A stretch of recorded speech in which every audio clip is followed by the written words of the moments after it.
पिछले पार्ट में हमने देखा था कि फ्यूचर से आए हुए एक अनजान व्यक्ति ने डोरेमोन को शूट कर दिया था, जिस वजह से डोरेमोन की बैटरी पूरी तरह खराब हो चुकी थी और वो ऑफ हो गया था। जब नोबिता ने देखा कि डोरेमोन पूरी तरीके से बंद हो चुका है तो वो कई दिनों तक बहुत दुखी रहा।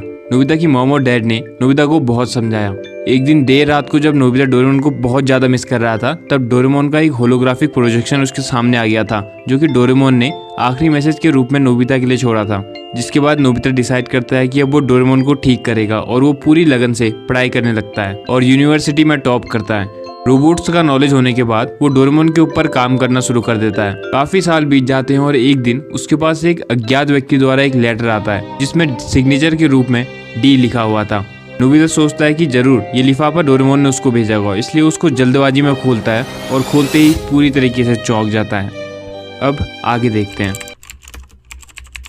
नोबिता लिफाफा खोलता है और चौंक जाता है क्योंकि उसमें कुछ कागज थे जिसमें डोरेमोन का ब्लूप्रिंट बना हुआ था। उसमें डोरेमोन के हर एक पार्ट के बारे में जानकारी थी कि वो कैसे काम करता है, डोरेमोन की पॉकेट कैसे काम करती है और यहाँ तक कि डोरेमोन के कानों के बारे में और डोरेमोन की बैटरी को किन चीजों से बनाया गया है वो सब लिखा हुआ था। ये MS-903 यानी डोरेमोन का एक ब्लूप्रिंट था। ये देख नोबिता बहुत ज्यादा खुश हो जाता है क्योंकि अब डोरेमोन के मैकेनिज्म को समझना बहुत आसान हो गया था। नोबिता सोचता है जरूर डोरेमोन ने ये ब्लूप्रिंट मेरे लिए छोड़ा होगा ताकि मैं उसको दोबारा बना सकूं, जैसे उसने मेरे लिए होलोग्राफिक प्रोजेक्शन छोड़ा था। नोबिता ब्लूप्रिंट को समझने की कोशिश करता है और जितना उसको पढ़ता है उतना ही दुखी होने लगता है क्योंकि उसमें कोई भी ऐसा रास्ता नहीं था जिससे वो डोरेमोन को बिना मेमोरी लॉस हुए ठीक कर सके।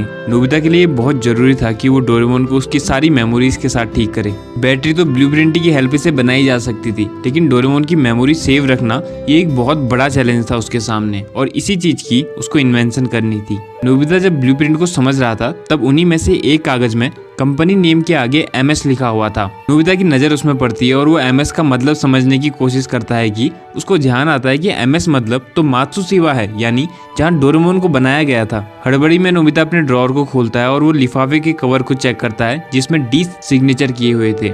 जब शाम को डेकिसुगी नोबिता से मिलने आता है तब नोबिता ये सारे ब्लूप्रिंट्स और एक कवर डेकिसुगी को दिखाता है और इसको देख के वो दोनों समझ जाते हैं कि ये लिफाफा डोरेमोन ने नहीं बल्कि मात्सुशिबा कंपनी के डायरेक्टर ने नोबिता को भेजा है, क्योंकि डायरेक्टर को मालूम होगा कि नोबिता के साथ एक ना एक दिन जरूर ये सिचुएशन होगी। इसलिए डायरेक्टर ने नोबिता की मदद के लिए ये लेटर भेजा। जैसा हमने रिबॉर्न ऑफ डोरेमोन में भी देखा, रिबॉर्न ऑफ डोरेमोन में डायरेक्टर ने डोरेमोन को किडनैप कर लिया था और वो डोरेमोन को पहले जैसा स्मार्ट बना देना चाहता था क्योंकि उसको रिग्रेट था कि उसका बनाया हुआ रोबोट डिफेक्टिव निकला। लेकिन नोबिता और डोरेमोन की दोस्ती देख के वो इमोशनल हो गया था और उसने डोरेमोन को पहले जैसा नहीं बनाया, क्योंकि अगर वो बना देता तो डोरेमोन पूरी तरीके से रीसेट हो जाता। डायरेक्टर को पता था कि एक ना एक दिन नोबिता की लाइफ में ऐसा दिन आएगा जब डोरेमोन